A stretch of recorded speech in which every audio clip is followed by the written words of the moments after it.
आप देख रहे हैं एकलव्य एजुकेशन सेंटर। मैं हूं सिर्फ आपके सामने। आज हम बातें करने जा रहे हैं रिलेशंस के बारे में। रिलेशन एंड फंक्शन एक ही चैप्टर है, लेकिन हम इसको अलग चर्चाएं कर रहे हैं आज, क्योंकि इसके लेवल को हम जैसे 11, 12 और जी मेंस तक के लेवल को हम यहाँ पर रिलेशंस के बारे में पढ़ते हैं। जैसे रिलेशन की जब चर्चाएं होती हैं, जब कल्पनाएं होती हैं, तो रिलेशन जैसे हम अपने सांसारिक दृष्टिकोण से देखें तो जैसे पिता और पुत्र का रिश्ता, भाई और बहन का रिश्ता, माता और पिता का रिश्ता, और ऐसे ही तमाम रिश्ताओं के बारे में बात करते हैं, रिलेशंस के बारे में बात करते हैं। तो उन्हीं रिलेशंस को, संभावनाओं को तलाशने के लिए मैथ में भी एक रिलेशंस बनाए गए हैं, और वह रिलेशन है सीटों के बीच रिलेशन। जैसे कि मान लीजिए सीट ए है और सीट बी है, तो दोनों सीटों के बीच में रिलेशन कैसा है, उन रिलेशनों को हम पढ़ने के लिए तथा उन रिलेशनों को जानकारी प्राप्त करने के लिए इस रिलेशनशिप को हम रिलेशन चैप्टर को पढ़ते हैं। और रिलेशन जैसे ही बातें होती हैं रिलेशन चैप्टर की, रिलेशन चैप्टर बहुत ही रिलेशन एंड फंक्शन हमें पढ़ने को मिलते हैं, लेकिन हम यहाँ पर केवल रिलेशन की चर्चाएं कर रहे हैं। और रिलेशन की इस कक्षा में सबसे पहले बातें होंगी ऑर्डर पेयर के बारे में। जैसे ही ऑर्डर पेयर की बातें होती हैं, ऑर्डर्ड पेयर की जैसे ही कल्पनाएं होती हैं, रिलेशन फंक्शन का सबसे पहले ही बातें करते हैं तो ऑर्डर्ड पेयर की, मतलब ऐसा पेयर जो ऑर्डर में हो, मतलब ऐसा रिलेशन एंड फंक्शन की जब भी चर्चाएं करते हैं, रिलेशंस की जैसे ही चर्चाएं करते हैं, ऐसा रिलेशन मतलब माने तो दो सीटों के बीच की रिलेशन की जब चर्चाएं होती हैं, जब कल्पनाएं होती हैं, तो उन दो सीटों के बीच के रिलेशन को जो हम पढ़ते हैं, तो वही रिलेशन अब इसके अंतर्गत ही पढ़ते हैं। और सबसे पहले हम ऑर्डर पेयर के अंतर्गत के बारे में चर्चाएं करते हैं कि ऑर्डर पेयर क्या होता है। मतलब ऐसा पेयर जो ऑर्डर में हो, मतलब जैसे ही हम ऑर्डर पेयर की चर्चाएं हो रही है, तो ऑर्डर पेयर की हमें पुरानी बातों को याद आ रही है कि जब हम पढ़ते थे असेंडिंग ऑर्डर, डिसेंडिंग ऑर्डर, मतलब जैसे ऑर्डर पेयर की जब कल्पनाएं होती है, इंक्रीजिंग ऑर्डर, डिक्रीजिंग ऑर्डर, वो हमारे पुरानी बातें याद आ जा रही है। और सबसे पहले हम बातें करेंगे ऑर्डर पेयर। मान लीजिए कि दो एलिमेंट है, एक सीट में दो एलिमेंट है, मान लीजिए ए सीट है, ठीक, और इसमें दो एलिमेंट है अगर, तो इन दो एलिमेंटों में ये मान लीजिए फर्स्ट एलिमेंट है और ये सेकेंड एलिमेंट है, तो उसी तरह से ऑर्डर पेयर मतलब ऐसा पेयर जैसे ये दो एलिमेंटों का एक पेयर है, और जैसे एक पेयर की यहाँ पर बातें कर रही है हो रही है और ऑर्डर की बातें कर रही है, मतलब ऐसा ऑर्डर जो पेयर में हो। ऑर्डर पेयर की जब भी चर्चाएं होती हैं, मतलब ऐसा कोई एलिमेंट जो पेयर में हो और ऑर्डर में भी हो, जैसे कि फर्स्ट एलिमेंट ए है और सेकेंड एलिमेंट बी है, तो उसी तरह से जैसे ही मान लीजिए अगर बी ए हम नहीं लिख सकते हैं, क्योंकि यह फर्स्ट पोजीशन पर ए है और ये सेकेंड पोजीशन पर, तो हम फर्स्ट पोजीशन नहीं लिख सकते हैं। और इसी तरह हम बातें करते हैं ऑर्डर पेयर की बातें। जब हम ऑर्डर पेयर की बातें को हम समझ लेते हैं, तो सबसे पहले हम बातें करेंगे Cartesian product of two set. Cartesian product of two set, Cartesian product of two sets की जब चर्चाएं होती हैं, तो Cartesian product of two sets का मतलब होता है ऐसा प्रोडक्ट जो दो सेटों के बीच की जब हम चर्चाएं करते हैं, मतलब Cartesian product of two set के अंतर्गत हम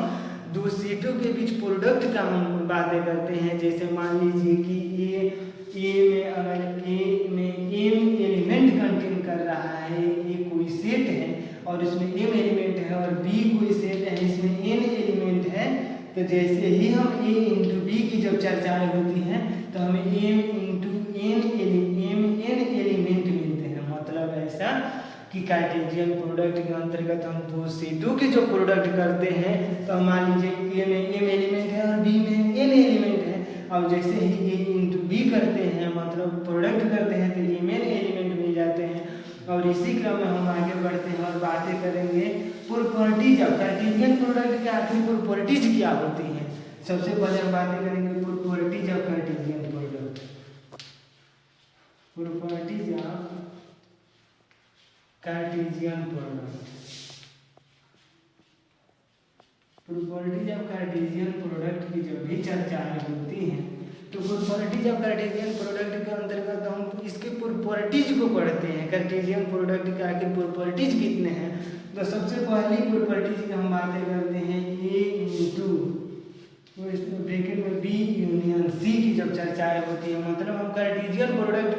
प्रोडक्ट ऑफ टू सेट की जब चर्चाएं कर रहे हैं तो उसमें ए इंटू ब्रैकेट में बी यूनियन सी की जब बातें हो रही हैं तो A into B union A into C. और दूसरे प्रॉपर्टी की जब जैसे ही हम बातें करते हैं ए इंटू ब्रैकेट में बी इंटरसेक्शन सी की जब चर्चाएं होती हैं, जब कल्पनाएं होती हैं ए इंटू ब्रैकेट में बी इंटरसेक्शन सी की जब चर्चा होती है तो A into B intersection A into C. मतलब जैसे ही हम ए इंटू ब्रैकेट में बी इंटरसेक्शन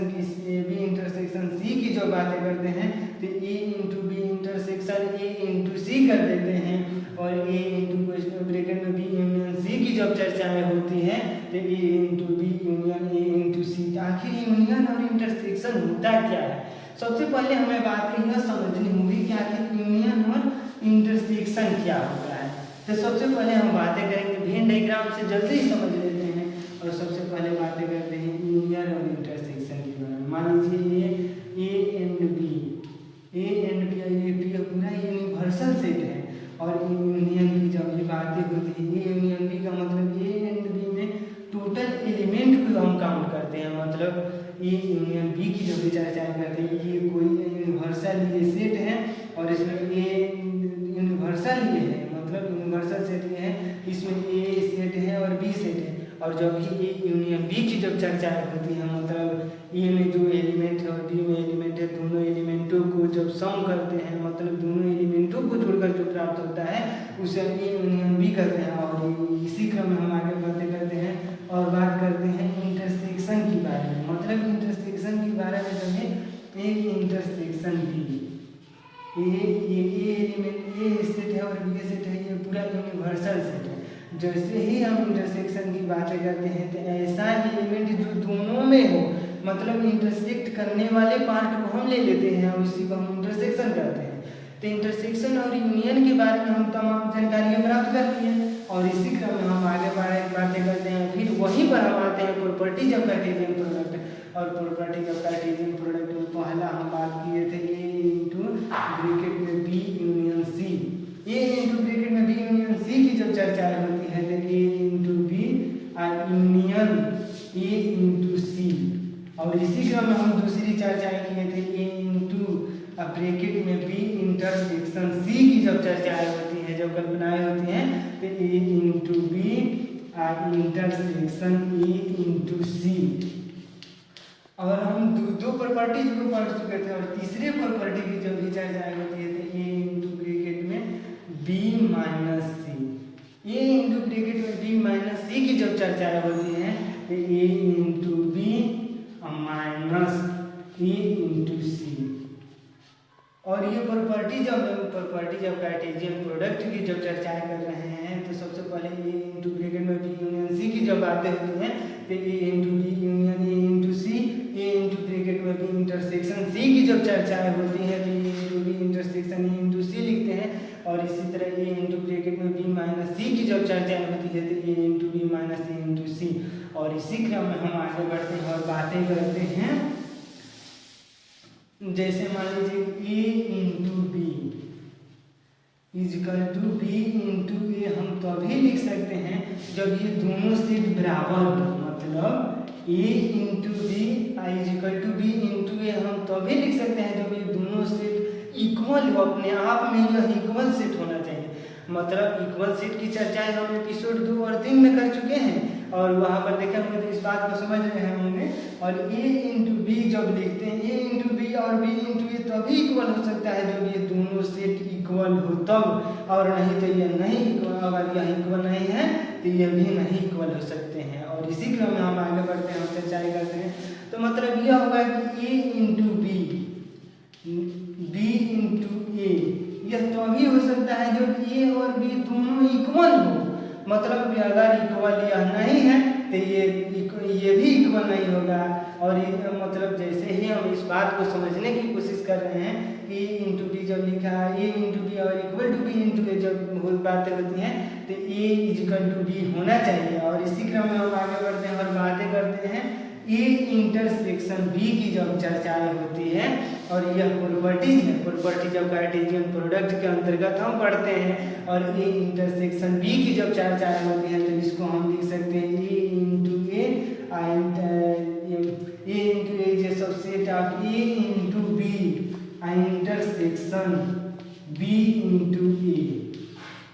मतलब जैसे ही हम बातें करते हैं बी इंटू ए, मतलब जैसे A is a subset of B, A is a subset of B को हम ऐसे भी लिख सकते हैं A into A is a subset of A into B intersection B into A. और इसी क्रम में हम आगे बढ़ते हैं और बातें करते हैं A is a subset of B और इसी A is a subset of B की जब हम बातें करते हैं तो इसको ऐसे भी लिख सकते हैं A into C I is a subset of A into C is a subset of B into C. मतलब जैसे ही हम बातें करते हैं A is a subset of B तो A into A is a subset of A into B intersection B into A। और अगले ही कड़ी में जब हम बातें करते हैं A is a subset of B तो A into C is a subset of A B into C। और जैसे ही हम अगली प्रॉपर्टीज की कल्पनाएं करते हैं, जब चर्चाएं करते हैं तब A is a subset of B and B is and C is a subset of D। जब D तब जब चार सेटों की जब बातें हो A is a subset of B and C is a subset of D की जब बातें हो तो A into C I is a subset of B into D। मतलब जैसे ही A is a subset of B and C is a subset of D की जब चर्चाएं हो रही हैं तो यहाँ पर A into C is a subset of B into D। मतलब कार्टेशियन प्रोडक्ट के अंतर्गत हम जब भी कल्पनाएं होती हैं, चर्चाएं होती हैं तो ये जो सबसेट ऑफ बी की जब चर्चाएं होती है तो ए इंटू ए जो subset of A into B intersection B into A. और उसी कड़ी में आगे बढ़ते हैं तो ए जो सबसेट ऑफ बी की जब चर्चाएं होती हैं तो ए इंटू सी जो subset of B into C. और उसी कड़ी में जब आगे हम बातें करते हैं तो ए जो subset of B and C is a subset of D की जब चर्चाएं होती हैं, जब कल्पनाएं होती हैं तो ए इंटू सी जो subset of B into D हम लिखते हैं। और इसी क्रम में हम आगे बढ़ते हैं और बातें करते हैं हम कुछ अगले टॉपिक्सों के बारे में। जैसे मान लीजिए अगर ए इंटू अब ब्रैकेट में मान लीजिए B not union C not की होल नट, मतलब इसको कॉम्प्लीमेंट भी कहते हैं और इसका नट भी कह सकते हैं। तो जैसे ए इंटू ब्रैकेट में बी कॉम्प्लीमेंट यूनियन सी के कॉम्प्लीमेंट के होल कॉम्प्लीमेंट की जब चर्चाएं होती हैं हमारी कक्षाओं में, प्रतियोगी परीक्षाओं में जब इस तरह के प्रश्न पूछे जाते हैं कि ए इंटू ब्रैकेट में B complement union C complement के होल कॉम्प्लीमेंट की जब चर्चाएं होती हैं तो A into B intersection A into C. और ये कॉम्प्लीमेंट के बारे में सबसे पहले हम बातें करेंगे। ए इंटू ब्रैकेट में बी कॉम्प्लीमेंट यूनियन सी के कॉम्प्लीमेंट के होल कॉम्प्लीमेंट की जब चर्चाएं होती हैं तो A into B intersection A into C लिखते हैं। लेकिन सबसे पहले हमें कॉम्प्लीमेंट को जानना होगा कि आखिर कॉम्प्लीमेंट होता क्या है। तो सबसे पहले हम मान लीजिए कि हम ये वेन डायग्राम से आसानी से समझ लेते हैं। जैसे ये सेट है यूनिवर्सल सेट और इसमें सेट ए है, तो मतलब जैसे ही हम यूनिवर्सल सेट में से अगर यूनिवर्सल सेट में से ए को घटाएंगे तो ए कॉम्प्लीमेंट मिल जाएगा। मतलब यह कहने का अर्थ यह है कि अगर मान लीजिए कि यह यूनिवर्सल सेट है और यूनिवर्सल सेट में से अगर ए को अगर हटा दें तो हमें जो ए नहीं है वही तो मिलेंगे और वही कॉम्प्लीमेंट कहलाता है। मतलब हमारे कहने का अर्थ यह है कि ए इंटू अगर ब्रैकेट में B complement union C complement की जब चर्चाएं होती हैं, कल्पनाएं होती हैं तो A into B intersection A into C जब हम बातें करते हैं। और इसी क्रम में हम जैसे मान लीजिए कि यह पूरा सेट यूनियन है और ये नट की जब कल्पना करते हैं, मतलब इस सेट में यूनिवर्सल सेट में से ऐसा सेट का हमें पता करना है जो ए नहीं है, मतलब जो ए में एलिमेंट है वो इसमें नहीं होना चाहिए। तो हम ए को इसमें से माइनस कर लेंगे तो हमें तो ये कॉम्प्लीमेंट मिल जाएगा। और इसी कड़ी में हम आगे बातें करते हैं और बातें करेंगे दूसरे दूसरे प्रॉपर्टीज के बारे में, जैसे ए इंटू ब्रैकेट में बी इंटरसेक्शन सी की जब चर्चाएं होती हैं, ये कॉम्प्लीमेंट मतलब ए इंटू ब्रैकेट में B complement intersection C complement की जब चर्चाएं होती हैं तो हम लिखते हैं A into B union A into C. मान लीजिए कि ए इंटू ब्रैकेट में B complement intersection C complement की जब चर्चाएं होती हैं तो A into B union A into C. और यह कॉम्प्लीमेंट कैसे बदल जाता है, मान लीजिए ए इंटरसेक्शन बी के अगर होल कॉम्प्लीमेंट की जब चर्चा हम पिछली एपिसोड 2 और 3 में कर चुके हैं, तो यहाँ पर भी कर दे रहे हैं कि ए जैसे कॉम्प्लीमेंट की बातें करते हैं तो यह इंटरसेक्शन है तो यूनियन में बदल जाएगा। मतलब जैसे ए इंटरसेक्शन बी के होल कॉम्प्लीमेंट की जब चर्चाएं हो, जब कल्पनाएं हो, तो इसको इंटरसेक्शन है तो ए यूनियन बी कर लेंगे। और अगले कड़ी में जैसे मान लीजिए ए यूनियन बी का होल नोट की जब बातें होती है, मतलब होल कंपोनेंट की बातें कॉम्प्लीमेंट की जब बातें होती है तो ए इंटरसेक्शन बी कर लेते हैं। और इसी का यूज यहाँ पर हुआ है, जैसे ए इंटू ब्रैकेट में B complement intersection C complement के होल कॉम्प्लीमेंट की जब चर्चाएं हो रही है तो A into B union A into C क्योंकि यहाँ पर इंटरसेक्शन है। और इसी तरह हम आगे बातें करते हैं, मान लीजिए जैसे ही हम बातें करते हैं कि ए इंटू जैसे कि ए इंटू ब्रैकेट में B complement union C complement के होल कॉम्प्लीमेंट, हमें यह बात को समझना होगा। जैसे ही होल कॉम्प्लीमेंट की जब चर्चाएं होती हैं तो होल कॉम्प्लीमेंट की जब बातें होती हैं तो A into B intersection A into C लिखते हैं। और हम बातें कर चुके हैं। और इसके बाद हम बातें करते हैं रिलेशन के बारे में। अब सबसे पहले हम इन सभी मुद्दों को समझ चुके हैं कि रिलेशन के अंतर्गत हमें जैसे हम सबसे पहले बातें की ऑर्डर पेयर का मतलब ऐसा पेयर जो ऑर्डर में हो। और उसके बाद हम बातें किए कार्टेशियन प्रोडक्ट, मतलब ऐसा प्रोडक्ट जैसे ए इंटू बी या बी इंटू ए तभी हो सकता है इक्वल, ए इंटू बी या बी इंटू ए तभी हो सकता है जब ए एंड बी दोनों सेट इक्वल हो। और इसी क्रम में हम आगे बढ़ते हैं, उसके प्रॉपर्टीज के बारे में भी हमने चर्चा की, कार्टेशियन प्रोडक्ट की प्रॉपर्टीज को भी हमने पढ़ा। और इसके बाद हम पढ़ेंगे रिलेशन के बारे में।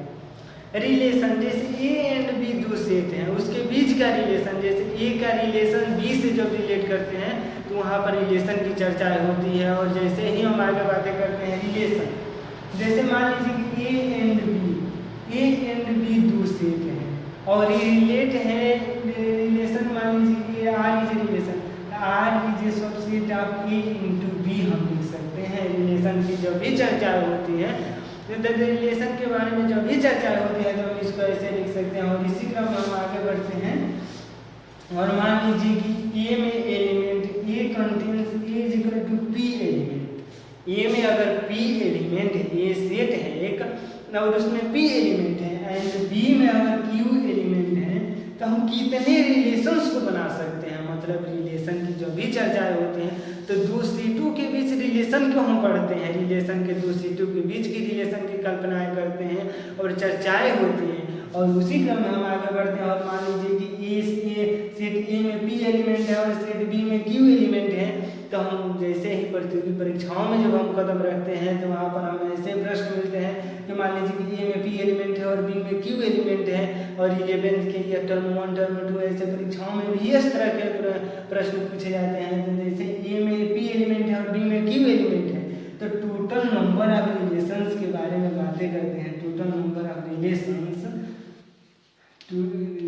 के बारे में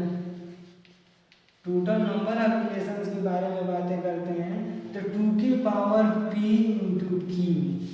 मतलब सबसे पहले हम बातें करेंगे कि ए में एलिमेंट है p और बी में एलिमेंट है q, तो टोटल नंबर ऑफ रिलेशन की जब चर्चाएं होती है कि टोटल नंबर ऑफ रिलेशन कितने होंगे तो 2 के पावर p q रिलेशन होंगे। और इसी क्रम में बातें करेंगे रिलेशन के बारे में। हम समझिए मान लीजिए अगर रिलेशन होगा तो ए रिलेशन बी, मतलब A is related to B. और इस तरह से जब होगा तो A is related to B और ए अगर ए एंड बी दोनों में रिलेशन नहीं बन पा रहा है तो A is not related to B. मतलब जैसे ही हम बातें करते हैं रिलेशन के बारे में, रिलेशन की चर्चाएं होती हैं, तो जैसे ही ए एंड बी का रिलेशन बन जा रहा है तो ए आर बी लिख सकते हैं, और नहीं रिलेशन बना है तो ए नॉट आर बी, और रिलेशन में मान लीजिए कि ए में ए कंटेन्स बी एलिमेंट को कंटेन कर रहा है और बी क्यू एलिमेंट को, तो टोटल नंबर ऑफ रिलेशन की जब चर्चा होती है कि कितने रिलेशन बन सकते हैं ए एंड बी के बीच, कितने रिलेशन बन सकते हैं जबकि यह पी एलिमेंट है क्यू एलिमेंट है, तो जैसे ही हम बातें करते हैं तो 2 की पावर पी क्यू। और इसी क्रम में हम आगे बातें करते हैं रिलेशंस के बाद इसके टाइप्स के बारे में। टाइप्स से पहले हम कुछ तथ्यों को जानते हैं, कुछ फैक्ट को जानते हैं, जैसे डोमेन के बारे में। डोमेन आखिर क्या होता है, क्योंकि आगे हम इसके बारे में हमें पढ़ना है। डोमेन का मतलब जैसे कोई सेट है, मान लीजिए कोई सेट का पहला एलिमेंट, फर्स्ट एलिमेंट को हम डोमेन कहते हैं। मान लीजिए कि कोई सेट है ए और ए में दे दिया है 1 2 3 4 और बी में एलिमेंट है दे दिया है 4 5 6 7 8। मतलब यह कि कोई दो सेटों के बीच हम डोमेन की जब चर्चाएं होती हैं, डोमेन की जब कल्पनाएं होती हैं, डोमेन हमको फाइंड करना होता है, तो डोमेन मान लीजिए कि दो एलिमेंट है, दो सेट है ये, और सेट ए में 1 2 3 4 एलिमेंट है और इसमें बी सेट में 5 6 7 8 एलिमेंट है। और डोमेन की जब भी कल्पनाएं होती है, मान लीजिए कि इसका डोमेन, ये सेट दोनों के बीच का रिलेशन जब हम बातें करते हैं, ए एंड बी के बीच रिलेशन की जब चर्चाएं होती हैं, ए एंड बी के बीच की रिलेशन जब हम लिखते हैं, तो मान लीजिए कि ए 1 5 2 6 3 7 2 6 के बाद 3 7 और 4 8 मान लीजिए हम रिलेशन लिखते हैं यहाँ पर। डोमेन की जब भी चर्चा होती है, डोमेन का मतलब दो पेयरों में पहले एलिमेंट को हम काम करते हैं और वह एलिमेंट डोमेन होता है। मान लीजिए सेट ए में 1 2 3 4 एलिमेंट है और सेट बी में 5 6 7 8 एलिमेंट है, और डोमेन की जब भी चर्चा करते हैं तो डोमेन पहले एलिमेंट को हम काम करते हैं। मान लीजिए कि यहाँ पर ये नहीं है, तो जैसे डोमेन की चर्चा करते हैं तो डोमेन होगा इसमें 1 2 3। डोमेन मतलब इस पहले एलिमेंट को हम लेंगे, इस पहले एलिमेंट को यह डोमेन है। मतलब जैसे ही दो सेटों के बारे में चर्चाएं होती हैं, तो डोमेन का मतलब जैसे सेट ए में 1 2 3 4 एलिमेंट है और सेट बी में 5 6 7 8 एलिमेंट है, और डोमेन की जब हम डोमेन की यहाँ पर हम कल्पनाएं कर रहे हैं, चर्चाएं कर रहे हैं, तो ए एंड बी के बीच का रिलेशन बन रहा है 1 5 2 6 3 7। तो जब डोमेन की बातें करते हैं तो ये हम पहले एलिमेंट को ही लेंगे। मतलब जैसे है कि 1 2 3 को लेंगे, यह डोमेन है। और इसी क्रम में हम आगे बातें करते हैं डोमेन के बारे में। तो डोमेन को हम ऐसे भी लिख सकते हैं जैसे कि डोमेन आर इक्वल टू, मान लीजिए A ratio A B belongs to A. मतलब जैसे कि ए में जैसे ए भी दो एलिमेंट है, उसके पहले हम एलिमेंट को लेंगे और ए में जो भी लेंगे, मतलब यह रिलेशन के बारे में, ए और बी के बीच का रिलेशन है, और रिलेशन में पहले एलिमेंट को हम लेंगे तो वही डोमेन कहलाता है। और इसी क्रम में हम आगे बढ़ते हैं। डोमेन का मतलब यह हुआ कि कोई भी रिलेशन से और उस रिलेशन में और उससे पहले एलिमेंट को जब हम जो भी एलिमेंट होंगे वह डोमेन है। और इसी क्रम में हम बातें करते हैं रेंज की। मतलब रेंज की जब भी बातें करते हैं तो रेंज आर, मतलब range is equal to B A B belongs to A. मतलब हम जब ये रेंज की बातें करते हैं तो हम बी एलिमेंट को, मतलब दूसरे एलिमेंट को लेते हैं। जैसे ए एंड बी दो एलिमेंट हैं और इसका हम दूसरे एलिमेंट को लेते हैं तो वह रेंज कहलाता है। रेंज का मतलब यह है कि कोई भी रिलेशन है, उस रिलेशन के पहला और दूसरा हम ऑर्डर पेयर में इस बात की चर्चाएं कर चुके हैं कि ऐसा पेयर जो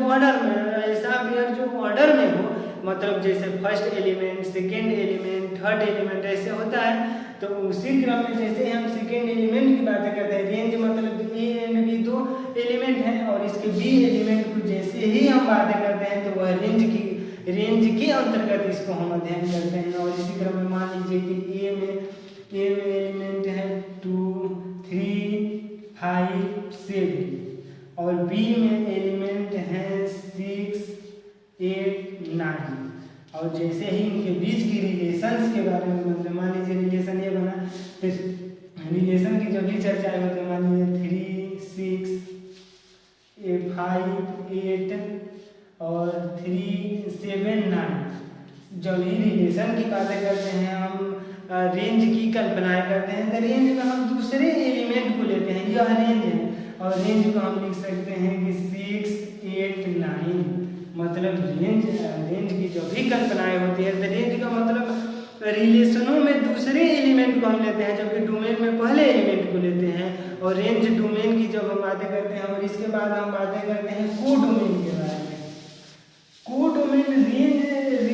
का जो रिलेशन है वो कोडोमेन का सबसेट है, मतलब range is a subset of codomain. मतलब जो भी रेंज होंगे वो कोडोमेन के अंतर्गत नहीं आएंगे। मतलब जैसे ही रेंज सबसेट है कोडोमेन का, मतलब कोडोमेन में जो एलिमेंट होंगे वो रेंज में ही होंगे। मान लीजिए कि ए में एलिमेंट है 1 2 3 4 5 और बी में एलिमेंट है मान लीजिए यहाँ पर 3 1 2 3 एलिमेंट है, यहाँ पर 2 4 5 6 7 यहाँ पर ये एलिमेंट है। मतलब जैसे ही हम कोडोमेन की चर्चाएं कर रहे हैं, कोडोमेन की जब बातें होती हैं, कोडोमेन की जब चर्चाएं होती हैं, तो कोडोमेन में हम मतलब ए में सेट ए में एलिमेंट है ए 1 2 3 और सेट बी में एलिमेंट है 5 6 7। और जैसे ही हम इसकी मान लीजिए कि सेट इसके बीच का रिलेशन बनता है 1 और 4 2 5 और 3 6। और जैसे ही हम बातें करते हैं ये तो बच जा रहा है 7, यह कोडोमेन है। और यह जैसे ही हम रेंज की बातें करते हैं तो रेंज इसमें 4 5 6 यह रेंज है। मतलब जैसे ही हम बातें करते हैं कोडोमेन के बारे में, तो ए में एलिमेंट है 1 2 3 और बी में एलिमेंट है 4 5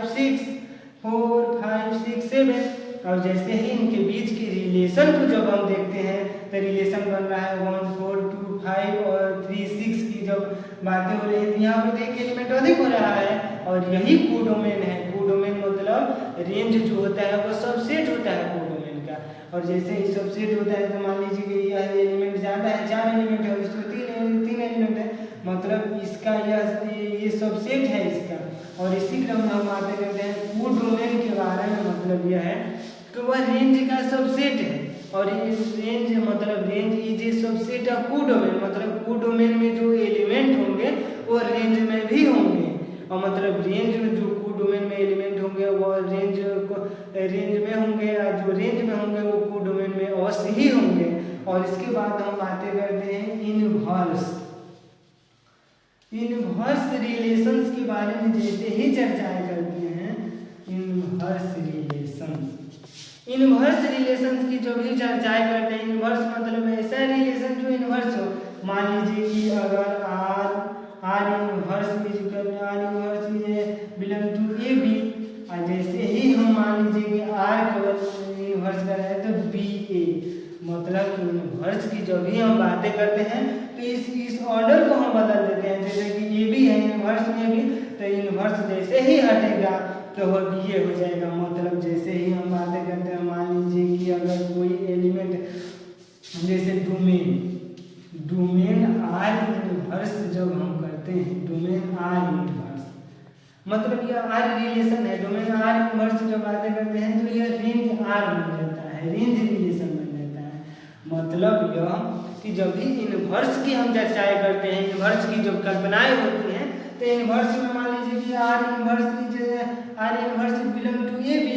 और आर बिलोंग कर रहा है बी ए। जैसे ही इनवर्स लगा दे रहे हैं तो इसके ऑर्डर चेंज हो जा रहे हैं। और इसी क्रम में domain R inverse equal to range R. मतलब जैसे ही डोमेन को इन्वर्स कर रहे हैं तो वो रेंज मिल जा रहा है। और रेंज को इन्वर्स करेंगे, जैसे मान लीजिए कि रेंज आर इनवर्स जब चर्चाएं होती हैं तो वह डोमेन मिल जाता है। मतलब यह कहने का यह है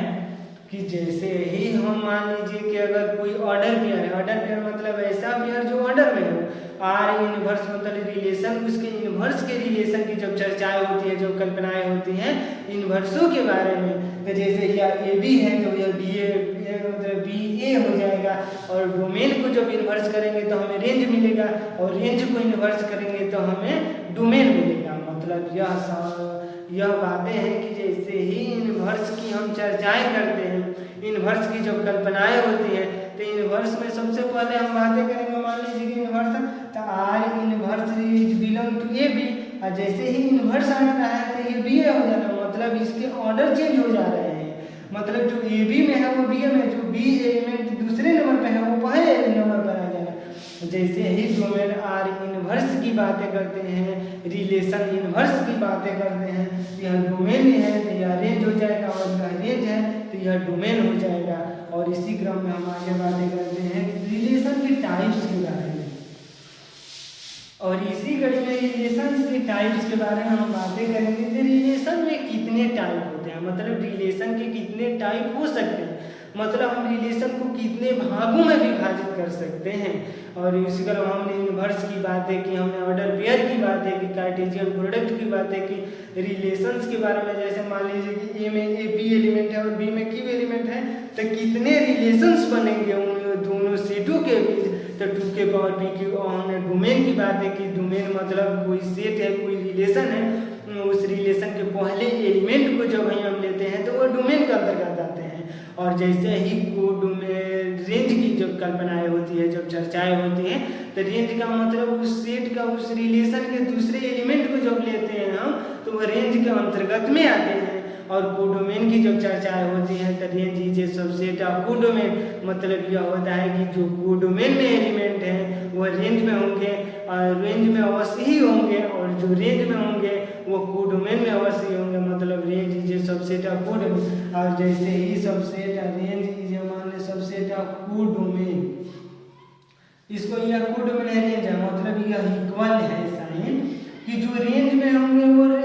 मतलब जो कोडोमेन में होंगे वो रेंज में होंगे, और जो रेंज में होंगे वो कोडोमेन में होंगे, लेकिन यह कोडोमेन बड़ा होगा, मतलब जो कोडोमेन में जो एलिमेंट होंगे वह रेंज में अवश्य ही होंगे, और जो रेंज में होंगे वो कोडोमेन में अवश्य, क्योंकि यहाँ पर इक्वल की बातें हो रही हैं, इक्वल की चर्चाएं हो रही है। और इसी क्रम में हम आगे बातें कर रहे हैं टाइप्स ऑफ रिलेशंस के बारे में, कि रिलेशंस के टाइप कितने हैं, कितने टाइप हो सकते हैं। जैसे ही रिलेशंस की टाइप के बारे में बातें करते हैं, रिलेशंस की कितने टाइप हो सकते हैं, कितनी चर्चाएं हो सकते हैं, तो रिलेशन में सबसे पहले हम बातें करेंगे वॉइड रिलेशन। वॉइड रिलेशंस की जब भी बातें करते हैं वॉइड रिलेशन, तो वॉइड रिलेशन मतलब लेट ए मतलब कोई सेट ए है और इसके कितने वॉइड रिलेशन हो सकते हैं, मतलब phi is a subset of A into A. मतलब हम जैसे ही वॉइड रिलेशन की बातें करते हैं, वॉइड रिलेशंस, तो phi is a subset of A into A, मतलब ये कोई ए सेट है, कोई सेट ए है, और इसके वॉइड रिलेशन की जब चर्चाएं होती है, वॉइड रिलेशन की जब कल्पनाएं होती हैं, तो phi is a subset of A into A. और फाई की हम चर्चाएं कर चुके हैं एपिसोड 2 में। फाई मतलब नॉन सेट, और नॉन सेट को हम जब चर्चा कर रहे हैं, तो मतलब ऐसा सेट जिसमें एक भी एलिमेंट ना हो, और नॉन सेट को ही हम वॉइड सेट कर देते हैं। वॉइड सेट को नॉन सेट, वॉइड सेट और इम्पॉर्टी सेट तो एक ही है। और जैसे ही हम आज बातें कर रहे हैं इसकी रिलेशंस के बारे में, तो phi is a subset of A into A, मतलब ऐसा रिलेशन जिसमें फाई से रिलेशन हो ए इंटू, जैसे कोई सेट ए है और वॉइड रिलेशन, जैसे वॉइड से रिलेशन किस प्रकार से बनता है, तो phi is a subset of A into A. और इसी क्रम में हम आगे बढ़ते हैं और बातें करते हैं टाइप्स ऑफ रिलेशन की हम चर्चाएं कर रहे हैं। और उसमें टाइप्स ऑफ रिलेशन में हमने वॉइड रिलेशन की चर्चा की, मतलब phi is a subset of A, phi is a subset of A into A. मतलब जैसे मान लीजिए कोई सेट ए है और उसके वॉइड रिलेशन की जब चर्चाएं होती हैं, तो वॉइड रिलेशन का मतलब phi is a subset of A into A, मतलब जो ए इंटू ए में होंगे एलिमेंट वो फाई में होंगे, जो फाई में एलिमेंट होंगे वो ए इंटू ए में होंगे। मतलब जैसे ही हम वॉइड रिलेशंस के बारे में बात करते हैं, अगर वॉइड रिलेशन को लिखना होगा तो हम ये phi is subset of A into A कर सकते हैं। और इसके आगे हम बातें करेंगे यूनिवर्सल रिलेशन के बारे में। जैसे यूनिवर्सल रिलेशन, दूसरे हम नंबर पर बातें करेंगे यूनिवर्सल रिलेशंस के बारे में। यूनिवर्सल रिलेशंस की जो भी चर्चाएं होती हैं, यूनिवर्सल रिलेशन का मतलब ऐसा रिलेशन जो यूनिवर्स से मतलब किसी भी एलिमेंट से, जैसे universal relation A into A is a subset of A into A, मतलब कोई सेट है A, सेट मतलब कोई सेट A है और उसके जैसे ही यूनिवर्सल रिलेशन की चर्चाएं होती है, यूनिवर्सल रिलेशन की जो कल्पना करते हैं, जब यूनिवर्सल रिलेशन की बातें होती हैं तो universal relation A into A is a subset of A into A, मतलब जो A into A में जो एलिमेंट होंगे वह A into A में भी होंगे। जैसे मान लीजिए यूनिवर्सल रिलेशन की जब चर्चाएं होती हैं, मान लीजिए कोई सेट में, मान लीजिए सेट ए ही की बातें करते हैं, इसमें एक्स वाई दो एलिमेंट हैं, और जैसे ही यूनिवर्सल रिलेशन मतलब इसकी यूनिवर्सल रिलेशन की जब चर्चाएं होती हैं, किसके कितने रिलेशंस हो सकते हैं पूरे यूनिवर्स में, तो सबसे पहले बात करेंगे इसका एक्स के बीच का रिलेशन हो सकता है, एक्स और वाई के बीच रिलेशन हो सकता है, वाई एक्स के बीच रिलेशन हो सकता है, और वाई के बीच का रिलेशन हो सकता है। जैसे ही हम बातें करते हैं यूनिवर्सल रिलेशन, सबसे पहले हमने बातें की वॉइड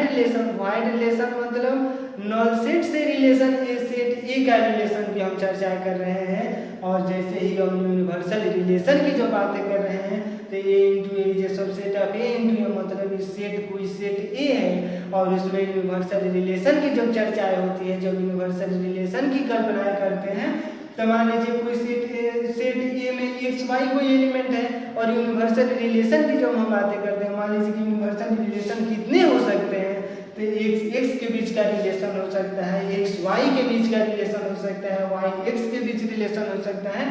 और वाई के बीच रिलेशन हो सकता है। कि मतलब हम सही शब्दों में अगर समझे तो रिलेशन, यूनिवर्सल रिलेशन मतलब जिसमें कोई सेट ए है और उस सेट में जो भी एलिमेंट है उसके उस तमाम एलिमेंटों को जब जिक्र करते हैं, मतलब उससे ज़्यादा एलिमेंट नहीं हो सकते हैं, मतलब उससे ज़्यादा रिलेशन नहीं हो। यूनिवर्सल रिलेशन मतलब सब उसके सभी तमाम संभव रिलेशनों की जब चर्चाएं करते हैं, जब तमाम उसके सभी रिलेशनों की कल्पनाएं करते हैं, तो वह यूनिवर्सल रिलेशन के अंतर्गत में आते हैं। और यूनिवर्सल रिलेशन के अंतर्गत में जब भी बातें होती हैं तो जैसे मान लीजिए कोई सेट है, उसमें एक्स वाई दो एलिमेंट हैं और दो एलिमेंट है, तो इनकी यूनिवर्सल रिलेशन की यहाँ पर चर्चाएं हो रही है, कल्पनाएं हो रही हैं। तो एक्स और एक्स के बीच रिलेशन हो सकता है, एक्स और वाई के बीच रिलेशन हो सकता है, और वाई एक्स के बीच भी रिलेशन हो सकता है, और वाई के बीच रिलेशन हो सकता है। मतलब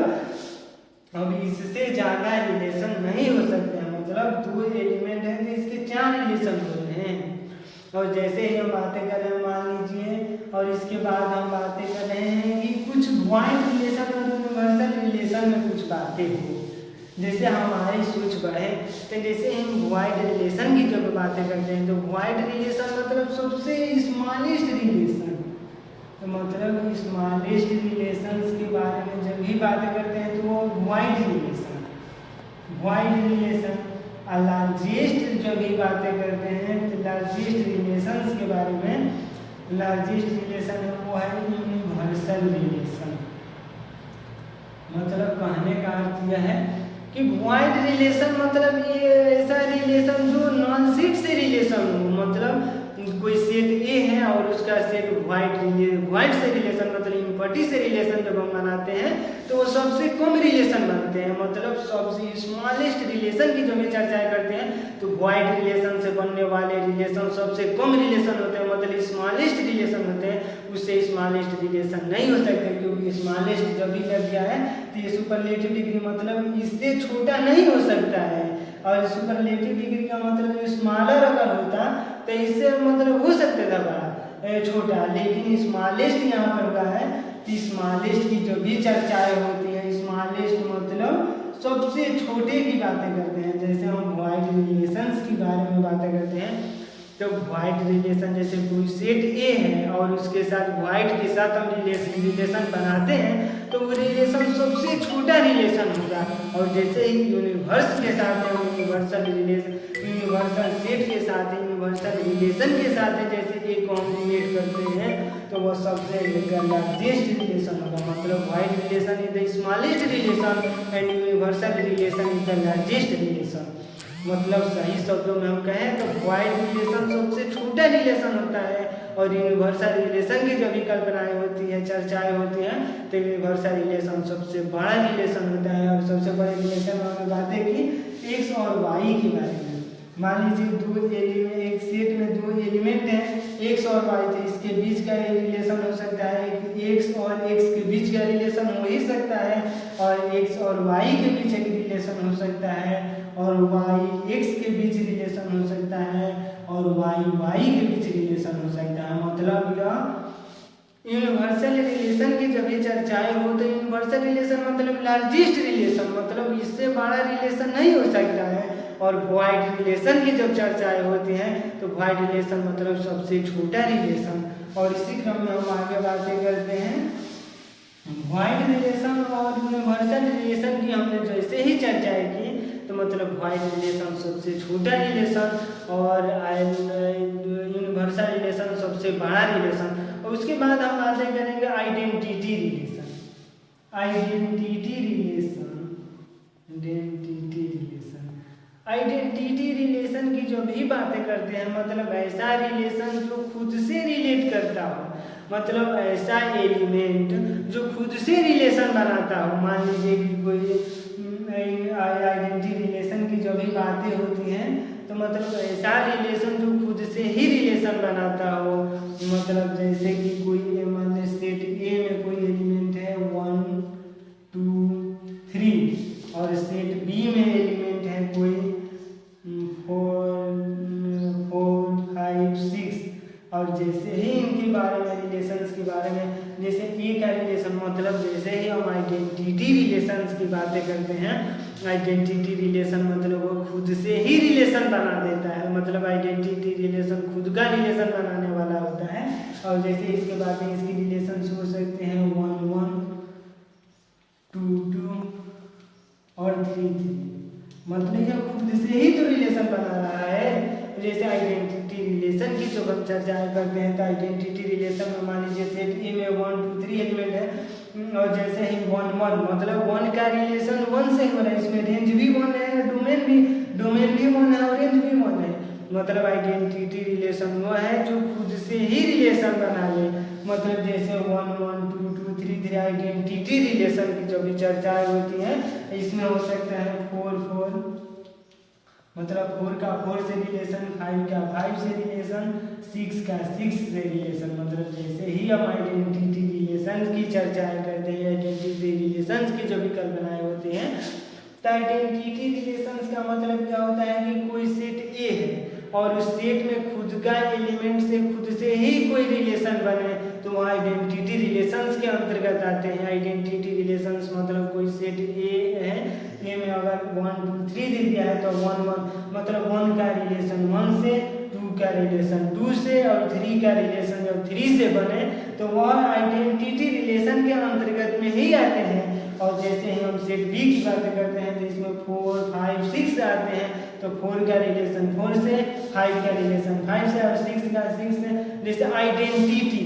मतलब आइडेंटिटी रिलेशंस की जो भी हमारे अंदर कल्पनाएं हो रही हैं, आइडेंटिटी रिलेशन मतलब ऐसा रिलेशन जो वही एलिमेंट के साथ वो मतलब सेम एलिमेंट से रिलेशन बने। जैसे 1 का रिलेशन 1 से बने, 2 का रिलेशन 2 से बने, 3 का रिलेशन 3 से बने, तो वो है आइडेंटिटी रिलेशन। और आइडेंटिटी रिलेशंस के बाद आगे हम बातें करेंगे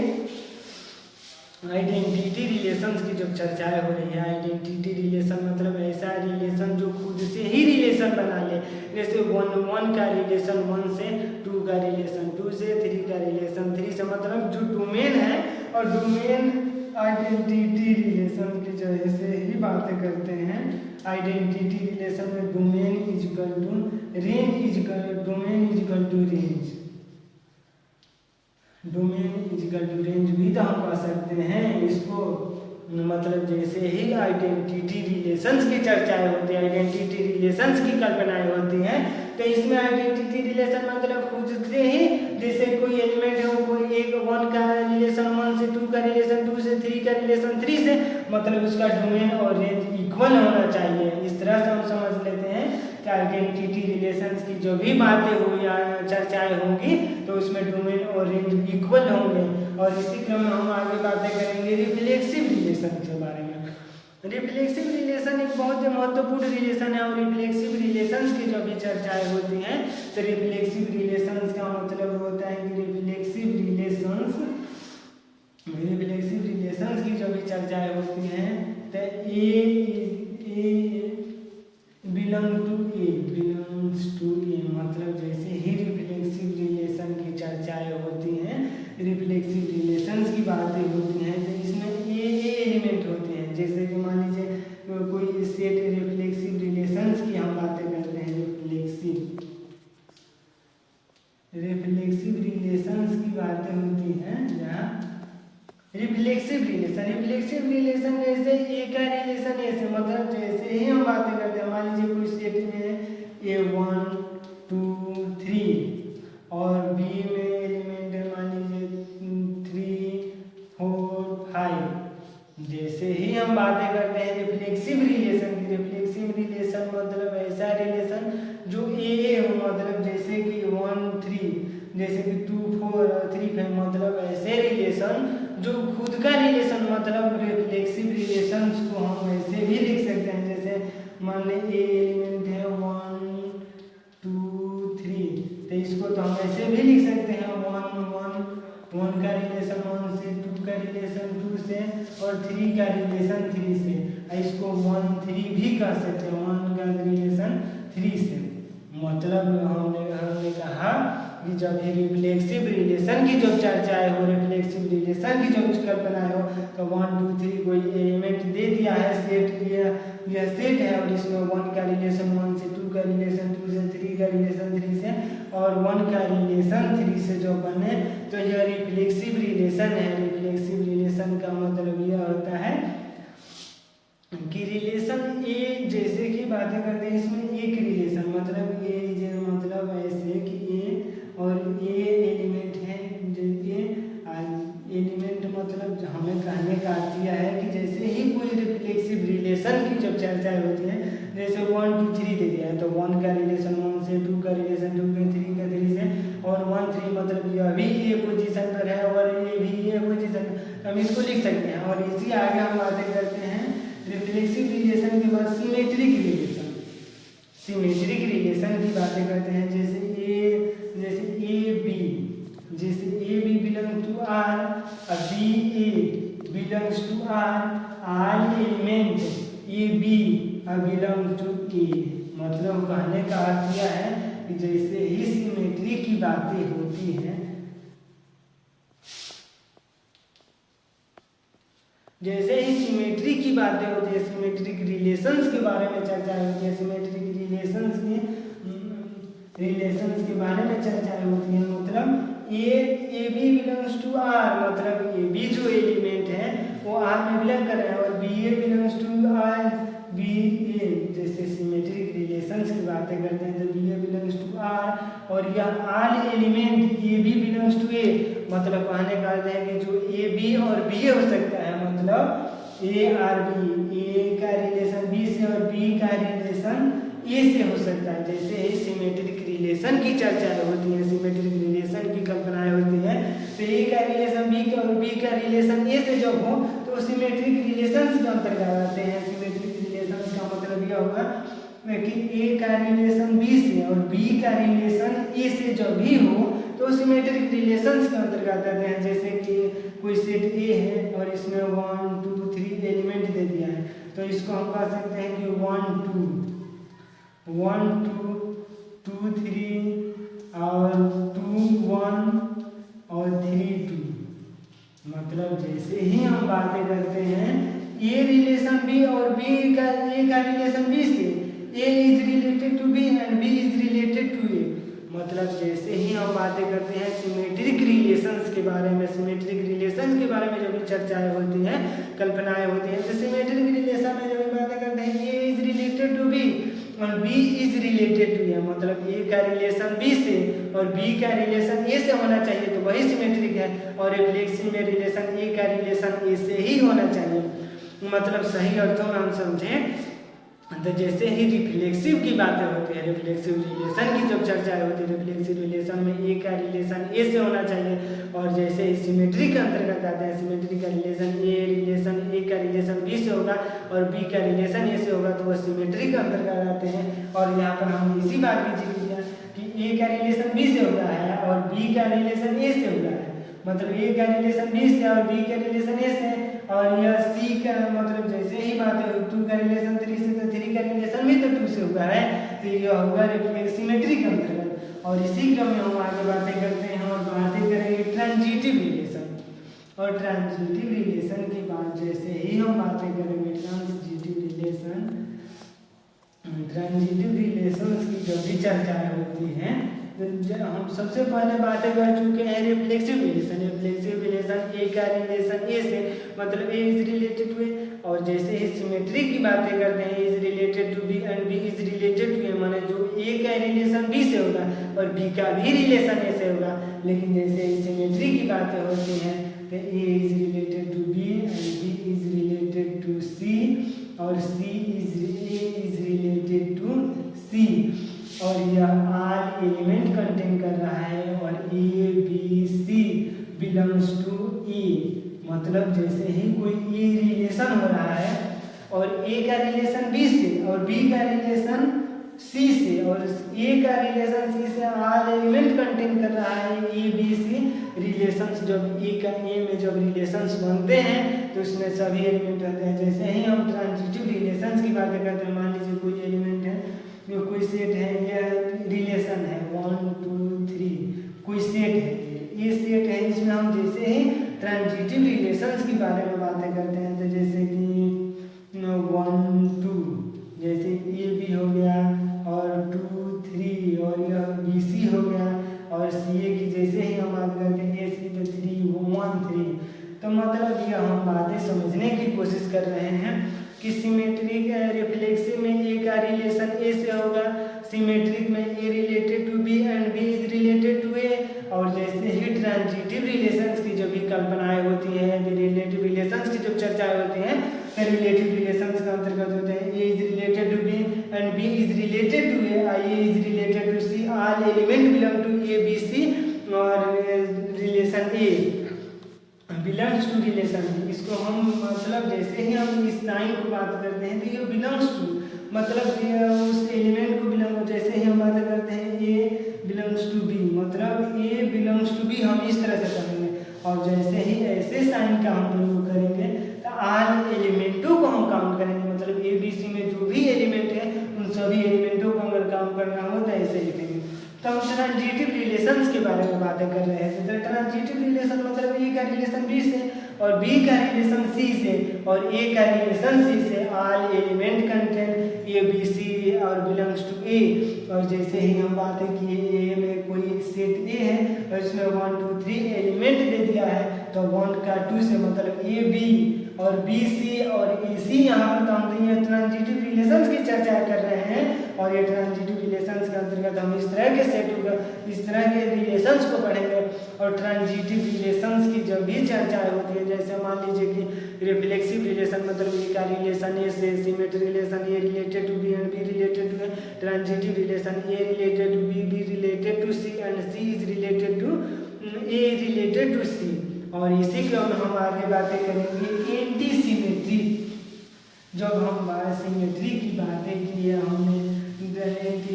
रिफ्लेक्सिव की बातें की, हमने ट्रांजिटिव की बातें की, और उसी क्रम में हम आगे बातें करेंगे एंटी सिमेट्री के बारे में। एंटी सिमेट्री क्या होता है? Anti symmetric relation, anti symmetric relations की जो भी बातें होती हैं, जैसे कि ए इज रिलेटेड टू बी और बी इज रिलेटेड टू ए, क्योंकि यहाँ सिमेट्री की बातें कर रहे हैं और सिमेट्रिक में हमने बातें की A is related to B and B is related to A, लेकिन इस बात इसमें यह फर्क है A is equal to B, और जैसे ही हम बातें करते हैं A is equal to B और A B belongs to A, मतलब जैसे ही हम बातें कर रहे हैं यहाँ पर ए इज इक्वल टू बी दे रहा है, और एंटी सिमेट्रिक में यही बात हो रही है कि एंटी सिमेट्रिक में इज रिलेटेड टू बी और B is related to, all elements contain A is equal to B, A B belongs to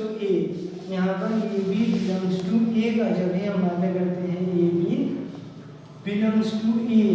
मतलब एंटी सिमेट्री की जैसे ही चर्चाएं होती हैं, एंटी सिमेट्री की जो कल्पनाएं होती है, is related to B, B is related to all elements contain A is equal to B, B A belongs to A. और इसके बाद हम बातें करेंगे इक्विवेलेंस रिलेशन। इक्विवेलेंस रिलेशंस की जो भी बातें करते हैं, इक्विवेलेंस रिलेशंस की जो भी चर्चाएं होती हैं,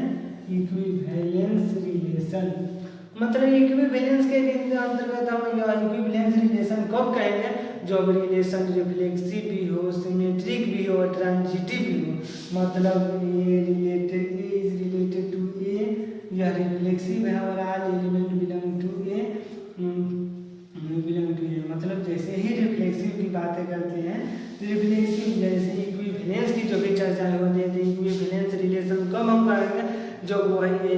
रिलेशन रिफ्लेक्सिव भी हो, सिमेट्रिक भी हो और ट्रांजिटिव जब रिलेशंस की जो बातें करते हैं, जब तीनों रिलेशंस हो तो वह रिफ्लेक्सिव रिलेशंस होता है। रिफ्लेक्सिव रिलेशंस का मतलब यह होता है कि उसमें मतलब इक्विवेलेंस रिलेशंस की जो भी चर्चाएं होती हैं, इक्विवेलेंस रिलेशंस की जो कल्पनाएं होती हैं, तो इक्विवेलेंस रिलेशंस के अंतर्गत हम पढ़ते हैं यह रिलेशन रिफ्लेक्सिव भी होना चाहिए, यह रिलेशन सिमेट्रिक भी होना चाहिए, यह रिलेशन ट्रांजिटिव भी होना चाहिए, तो अभी हम इक्विवेलेंस रिलेशंस कर सकते हैं। इक्विवेलेंस मतलब इक्विवेलेंस रिलेशंस का अर्थ यह है कि वह इक्विवेलेंस रिलेशन मतलब तीनों रिलेशंस हो, उसमें रिफ्लेक्सिव भी हो, सिमेट्रिक भी हो और ट्रांजिटिव की जब जिक्र होती है, जो तीनों रिलेशंसों के जो कल्पनाएं होती हैं, तो इक्विवेलेंस रिलेशंस के अंतर्गत हम पढ़ते हैं रिफ्लेक्सिव रिलेशन, सिमेट्रिक रिलेशन और ट्रांजिटिव रिलेशन। जब तीनों रिलेशन जब आ जाते हैं, तीनों रिलेशन जब फॉलो हो जाते हैं, तो हम इक्विवेलेंस रिलेशंस की कल्पना करते हैं। इक्विवेलेंस रिलेशंस के बाद हम बातें करते हैं प्रॉपर्टीज ऑफ रिलेशंस के बारे में कि आखिर रिलेशंस के प्रॉपर्टीज क्या है, रिलेशंस के प्रॉपर्टीजों की कल्पना करते हैं। सबसे पहले हम बातें करेंगे कि हमने आज की कक्षाओं में सबसे पहले हम बातें की ऑर्डर पेयर के बारे में। ऑर्डर पेयर मतलब ऐसा पेयर जो ऑर्डर में हो, मतलब ऐसा पेयर जो ऑर्डर में, जैसे कोई एलिमेंट फर्स्ट पोजीशन पर है तो वो फर्स्ट पोजीशन पर ही रहेगा, और सेकंड पोजीशन पर है सेकंड ऑर्डर में, मतलब ऐसा पेयर जो ऑर्डर में हो। और Cartesian product of two sets से हमने चर्चा की, मतलब जैसे कि ए में कोई एलिमेंट ए में है और बी में कोई एलिमेंट एन है, तो कार्टेशियन प्रोडक्ट की जो हम चर्चा करते थे, A into B is equal to M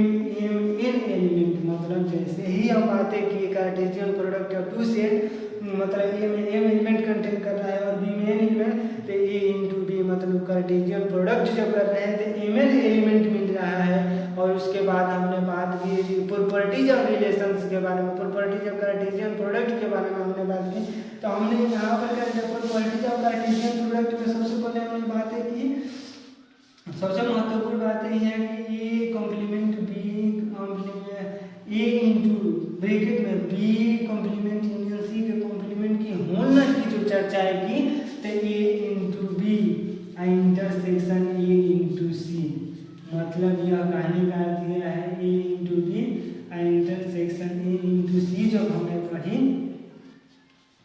A into B intersection C, माने हमने जैसे प्रॉपर्टीज ऑफ कार्टेशियन प्रोडक्ट के अंतर्गत हमने पढ़ा ए इंटू बी ब्रैकेट में बी कॉम्प्लीमेंट यूनियन सी के कॉम्प्लीमेंट की होल कॉम्प्लीमेंट की जो बातें हो, यह बहुत ही महत्वपूर्ण है और इसीलिए हम इसकी चर्चाएं कर रहे हैं कि ए इंटू ब्रैकेट में B complement union C complement के होल कॉम्प्लीमेंट की जो बातें हो, जब चर्चाएं हो, ए इंटू ब्रैकेट में B complement union C complement के होल कॉम्प्लीमेंट की बातें होती है, A into B intersection A into C. और जैसे ही हम आगे बात की एक बार की ए इंटू ब्रैकेट में बी इंटरसेक्शन सी के होल कॉम्प्लीमेंट की जो बातें करते हैं, A into B union A into C. और इसी क्रम में हमने आगे बातें की है डोमेन रिलेशंस के बारे में। फिर मान लीजिए कि ए में अगर पी एलिमेंट है और बी में क्यू एलिमेंट है, फिर टोटल रिलेशंस कितने हो सकते हैं, तो 2 के पावर पी क्यू रिलेशंस हो सकते हैं। और उसके बाद बात की हमने डोमेन के बारे में बात किया, और उसके बाद हमने रेंज के बारे में बात किया, कोडोमेन के बारे में चर्चाएं हुई। इनवर्स रिलेशंस मतलब अगर डोमेन आर इनवर्स है, डोमेन आर इनवर्स मतलब रिलेशंस के हम चर्चा है। आर इनवर्स रेंज आर का मतलब यहाँ पर रिलेशन से है, आर का यहाँ पर अर्थ है रिलेशंस, मतलब डोमेन का जब इन्वर्स कर रहे हैं तो हमें रेंज मिल रहा है, और रेंज का जब इन्वर्स कर रहे हैं तो डोमेन मिल रहा है। और इसके बाद हमने बातें, जैसे ही डोमेन के हम इन्वर्स कर रहे हैं तो हमें रेंज मिल रहा है, और रेंज का इन्वर्स कर रहे हैं तो डोमेन मिल रहा है। और जैसे ही हम टाइप ऑफ रिलेशंस की बातें की, तो वाइड रिलेशन मतलब phi is related to Y जो subset of A into A की वाइड रिलेशन के अंतर्गत हमने पढ़ा। और इसके बाद यूनिवर्सल वाइड रिलेशन मतलब स्मॉलेस्ट रिलेशन,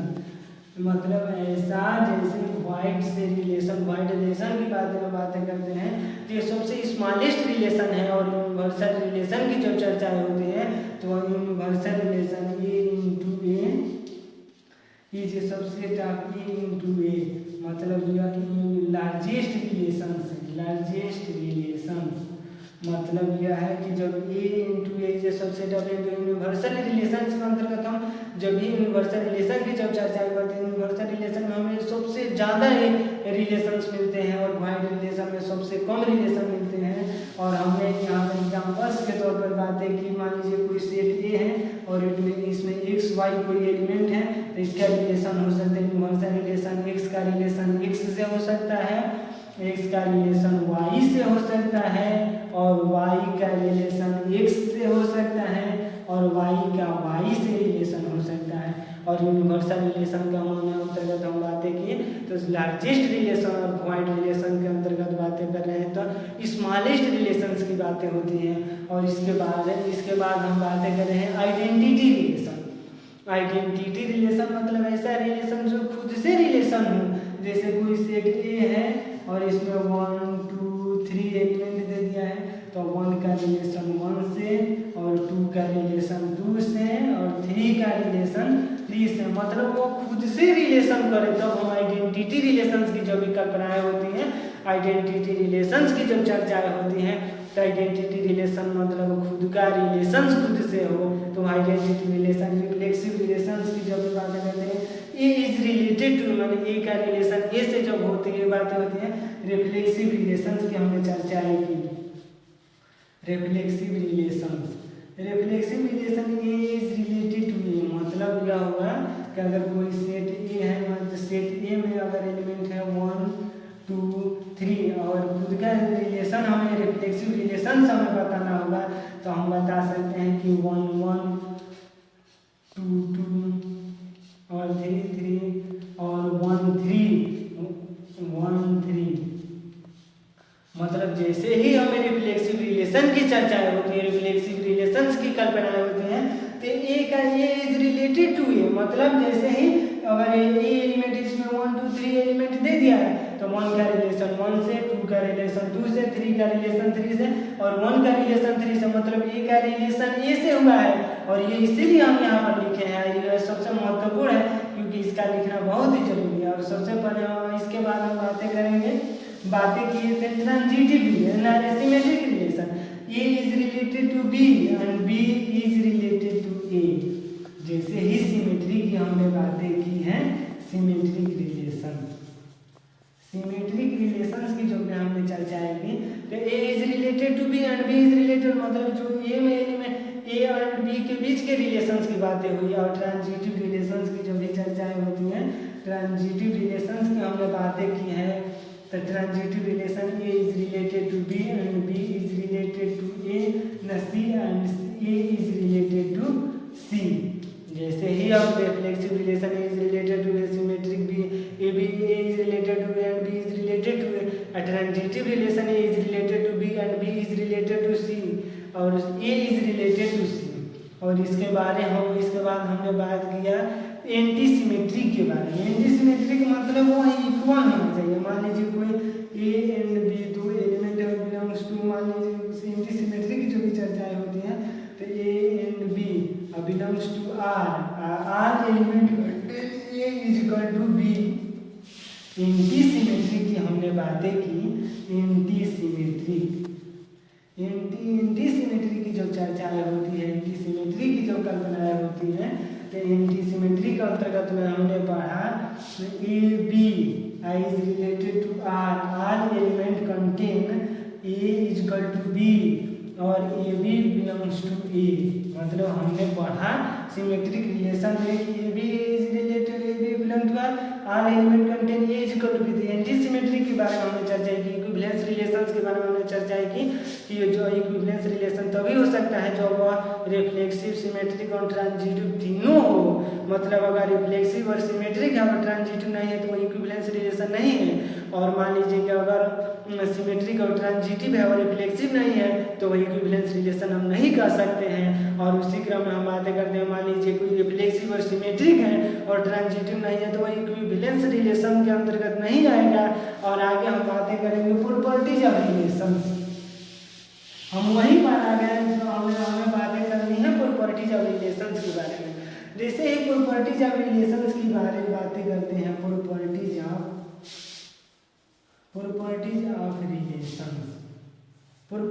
ऑफ रिलेशंस की जो भी चर्चाएं होती हैं, प्रॉपर्टीज ऑफ रिलेशंस का मतलब होता है कि रिलेशंस की प्रॉपर्टीज को हमें पढ़ना है कि रिलेशंस के क्या क्या प्रॉपर्टीज है, क्या क्या उसके गुण हैं। इसके प्रॉपर्टीज ऑफ रिलेशंस की जो भी चर्चा होती है, तो मान लीजिए कि ए एंड बी में अगर एन एलिमेंट है तो A is equal to N element है, ए एंड बी है, ए एंड बी में N element, N equal element है। मतलब ए में भी एन एलिमेंट है और बी में भी एन एलिमेंट है। तो total number of reflexive relations की बातें करते हैं। Total number of reflexive relations की जो भी बातें करते हैं, बातें होती हैं रिफ्लेक्सिव रिलेशंस की बातें होती हैं। मतलब ए एंड बी में एन इक्वल एलिमेंट है, मतलब ए में भी एन एलिमेंट है और बी में भी एन एलिमेंट है। मतलब तो total number of reflexive relations जो भी हमें पता करना होगी, कितने रिफ्लेक्सिव रिलेशंस बन सकते हैं। मतलब ए का रिलेशन ए से हो सकता है, और जैसे मान लीजिए कि ए में एलिमेंट एन है और बी में भी एलिमेंट एन है, तो total number of reflexive relations की जो भी चर्चाएं होती हैं, तो टोटल नंबर ऑफ रिलेटिव के power N square minus n. मतलब यह हुआ कि अगर हमें मान लीजिए कि अगर total number of reflexive relations की बातें करते हैं तो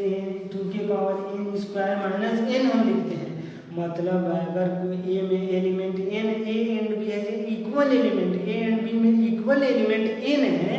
तो total number of reflexive relation हम कितने बना सकते हैं। मतलब total number of reflexive relations की कल्पनाएं कितनी हो सकती हैं, total number of reflexive relation कितने सोच सकते हैं। तो सोचने की जो भी बातें होती हैं, तो 2 के power N square minus n, यह दोनों पावर में है। और जैसे ही हम बातें करते हैं 2 के power N square minus n, मतलब ए में एलिमेंट एन है और बी में भी एलिमेंट एन है, और total number of reflexive relations की यहाँ पर चर्चाएं हो रही हैं। तो 2 के power N square minus n. और आगे हम बातें करते हैं और इसके अगले प्रॉपर्टीज के बारे में, प्रॉपर्टीज ऑफ रिलेशंस के बारे में बातें करते हैं। जैसे properties of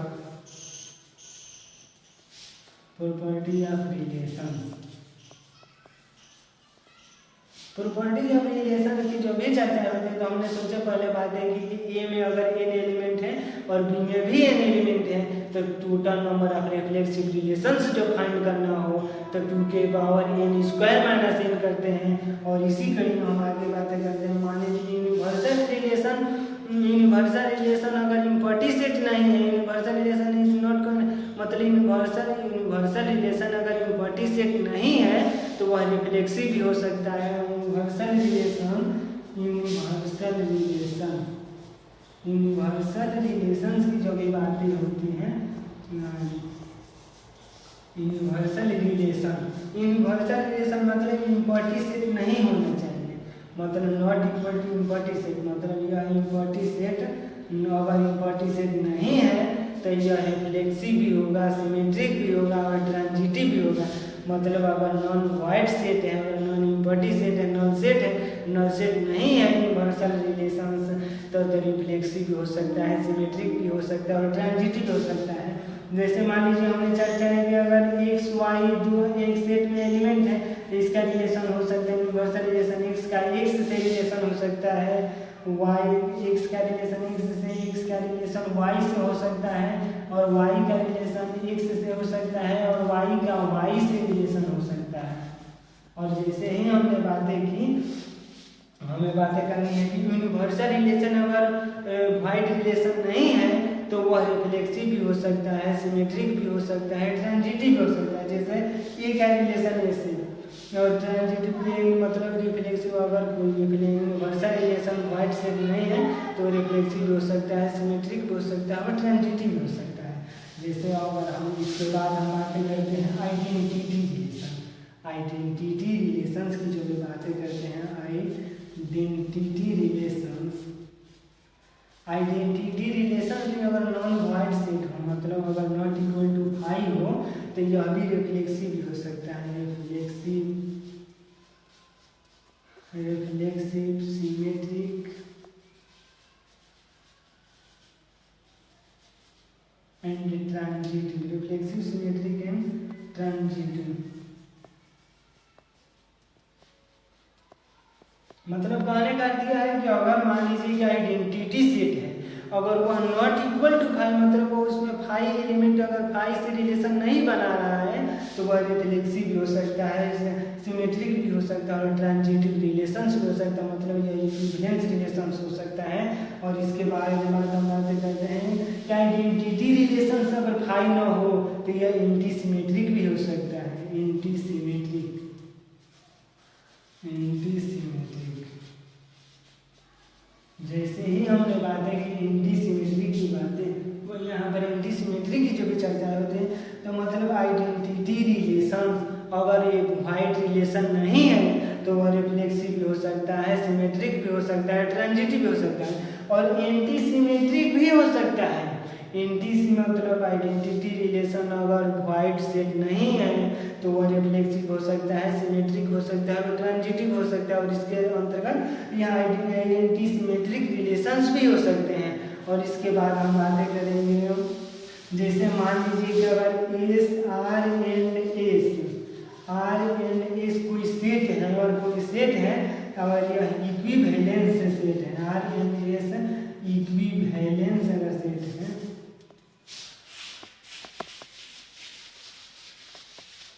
are and S माने इसी हम प्रॉपर्टीज के बारे में बातें कर रहे हैं। आर एंड एस कोई सेट है और यह इक्विवेलेंस सेट है,